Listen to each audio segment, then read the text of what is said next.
Okay, so today we're going to break down doing thrust kick or Yoko Kekomi. So thrust kick's a little bit different than front kick, side snap kick, but it still has some of the same basic rules. For example, my base knee is always going to be bent, and as I pick up my kicking leg, about knee to belt height. Also remember, toes to ceiling. I don't want my foot to be relaxed as I pick up my knee. I want that engagement. When I pull my toes up like that, that engages the back muscles of my leg. So now from this point, that's where things change for thrust kick. Now I'm going to pivot my base foot, turning my heel towards where I'm kicking. So now notice that my sacrum, or that bone just above my tailbone, is pointing towards the target. Okay, this is really important. I'm not going to be able to do this kick properly if I don't turn my base foot, so remember that. So break down the steps again, base leg soft, knee to belt height, pivot, then extend. Try to have your head over your shoulder. Then back, down. So you can practice this way nice and slow if you need a support like a chair or something just to hold. Then you don't have to worry about balance.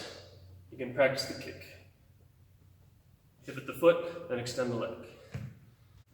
If you want to break it down even less than that, you can just skip the kick part and just work on the hip action, right? Picking up the leg, pivot the foot, and then getting your leg set up.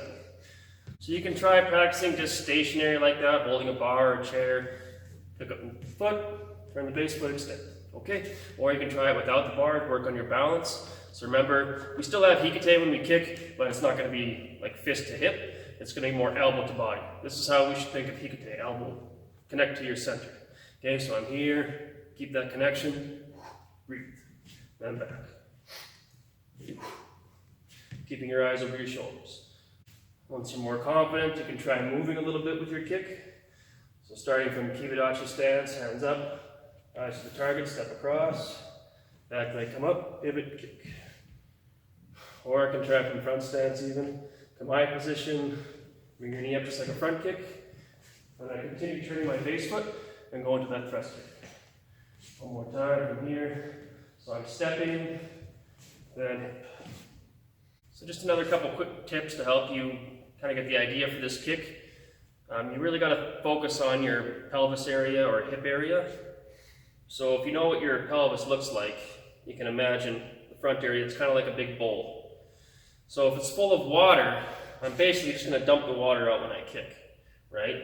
So I'll just look at my hands here, how they're lined up with my pelvis.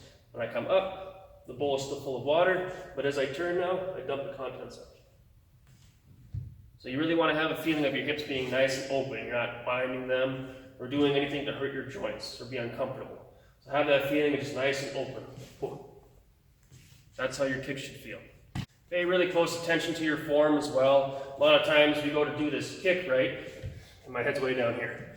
Okay, so that's not good form. Think of it more like keeping my head up. I should be able to look over my shoulder.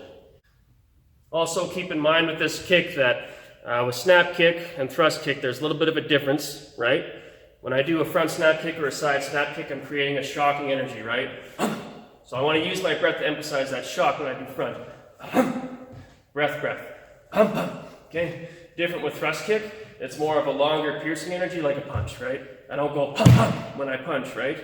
A lot of times you see people punch and snap back. That's not the best technique. I equate that to just playing tag with someone, right? So we don't want to do that with our side kick either, right? Unless it's side snap. But for side thrust, it's more of a longer breath, then down. So I always say in class, you should be able to keep that leg out long enough that I can take a picture of your side thrust kick. So boom, keep breathing, then come down. So this is a kick you struggle with. Don't worry about how fast or how strong you can kick. Don't worry about how high you can kick. If you especially have flexibility issues, you don't have to kick stomach height. Knee height is fine, shin height is fine, whatever you can do, right? So if I'm only able to get my leg up that high, that's fine. I can still do thrust kick. Okay, these kicks weren't originally meant to be stomach or face height. That was more developed later on in karate for the sport aspect of it. If you're going to practice these kicks, thrust kick, front kick, side snap kick, spinning back kick, just be sure to take some time to stretch before you start. I did put up a video recently of me just doing some dynamic stretches and warm-up exercises. So that's really important to do that, otherwise you're going to end up hurting yourself. I'll put a video up soon showing some isometric stretches, ones for your hamstrings, hip flexors, adductors and abductors, and that'll help out a lot. And you'll want to do those kind of stretches after working your kicks to try and build that flexibility. And then with time, it's going to get easier. So there's side thrust kick for you. Next week, we'll work on front snap kick and side snap kick together. Thanks.